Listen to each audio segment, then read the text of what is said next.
Bien, alors nous allons faire la correction de l'activité d'approche qui était à faire pendant les vacances. Donc pour se remémorer le calcul littéral, c'est-à-dire quand est-ce qu'on utilise une lettre en mathématiques.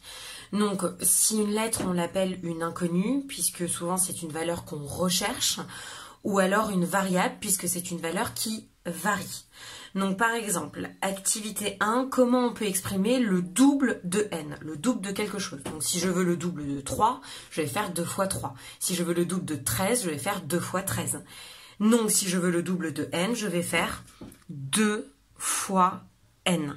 Ce que je peux écrire plus simplement, 2n, puisque je vous rappelle que la seule opération qu'on peut ne pas écrire, c'est la multiplication.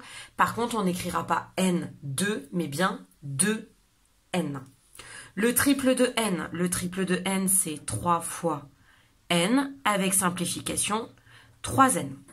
La somme de n et de 7, donc la somme, le résultat d'une addition, donc n plus 7, que je ne peux pas simplifier. L'addition doit toujours rester apparente.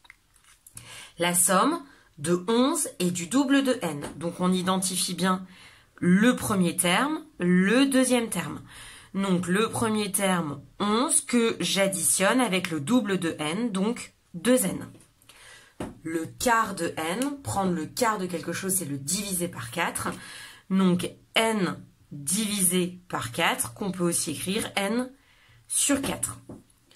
On vous demandait de calculer ces expressions dans le cas précis où la variable vaut 3. Donc si la variable vaut 3, je vais me retrouver avec 2 fois 3, ce qui nous donne 6. Le triple de 3, 3 fois 3, ce qui nous donne 9. La somme de n et de 7, donc 3 plus 7, ce qui nous donne 10. La somme de 11 et du double de n, donc 11, plus 2 fois 3, c'est-à-dire 6, ce qui nous fait 17.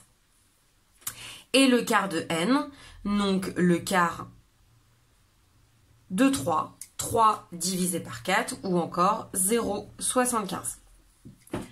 Voilà, donc là c'est le cas général, dans un cas bien précis où n vaut 3. On passe à exprimer des périmètres. Donc là, on vous donnait des cas précis de triangles équilatéraux. Donc triangles équilatéraux, comme le dit le codage, les trois côtés sont égaux. Donc premier triangle, chaque côté vaut 1 cm. Donc le périmètre, c'est 3 fois 1, soit 3 cm. Deuxième triangle, chaque côté vaut 2 cm. Donc j'ai 3 fois 2 cm, c'est-à-dire 6 cm de périmètre. Triangle numéro 3, j'ai 3 côtés, chacun de 3 cm, donc 9 cm pour le périmètre. Et triangle numéro 4, j'ai 3 fois 4 cm à chaque côté, j'ai donc 12 cm de périmètre. Ça, ce sont dans des cas précis où le côté qu'ici on appelle petit c vaut 1, ici petit c vaut 2, petit c vaut 3, petit c vaut 4. Dans un cas général, si on parle du triangle équilatéral, son périmètre sera 3 fois le côté, qu'on peut écrire plus simplement 3c. Ça, périmètre du triangle équilatéral. On passe au carré. Alors le carré, il a 4 côtés égaux, donc pour avoir son périmètre, 1, 2, 3, 4 fois son côté, donc 4 fois A ou encore 4A après simplification. Le rectangle a ses côtés opposés, égaux, 2 à 2. Donc son périmètre, ça va être 2 fois la longueur plus 2 fois la largeur. Je peux écrire plus simplement 2x plus 2y. Je ne peux pas réduire davantage, puisqu'ici c'est une addition, donc j'ai bien mon premier terme qui est 2 fois la longueur, mon deuxième terme qui est 2 fois la largeur. Voilà pour la première partie de votre activité d'approche. On continue. Vous aviez donc, on vous donnait l'entrée pour le cinéma, je crois, et on vous donnait le prix de 5 € par entrée. Donc, qu'est-ce qui va se passer? À chaque fois que je vais passer du nombre de personnes au prix, il va falloir que je fasse x5. Je suis dans une situation de proportionnalité. Ou inversement, si on me donne le prix, je divise par 5 pour retrouver le nombre de personnes. Donc, si 4 personnes, ils vont payer 4 fois 5 euros, ils vont donc payer 20 euros. Si à la caisse, on nous annonce 25 euros, 25 divisé par 5, c'est donc qu'il y avait 5 personnes dans ce groupe de personnes. Si j'ai 12 personnes, 12 fois 5, ils vont donc payer 60 euros en caisse. Si j'ai X personnes, ils paieront 5 fois X, que l'on peut écrire 5X.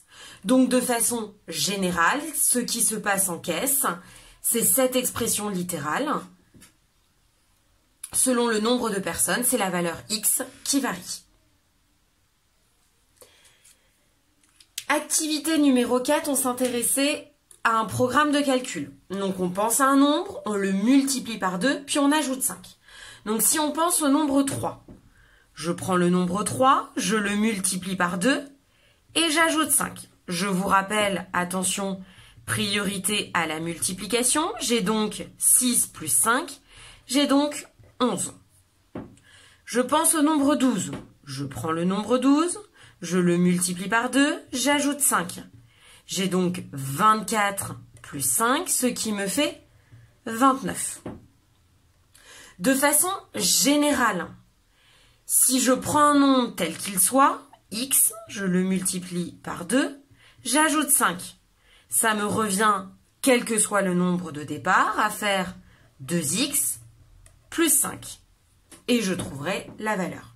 On nous demandait, est-ce que, quel que soit le nombre qu'on trouve, on peut trouver le nombre de départ. Si par exemple, je vous dis que j'ai trouvé 19, alors on va faire en sens inverse, j'ai trouvé 19.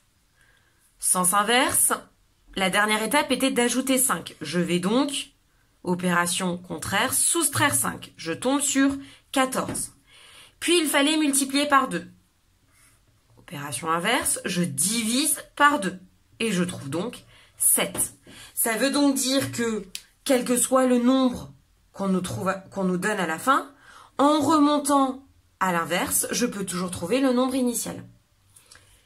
Et donc je ferai d'abord le résultat qu'on va appeler Y, auquel j'enlève 5, et tout ça, je le divise par 2. Je remonte en sens inverse.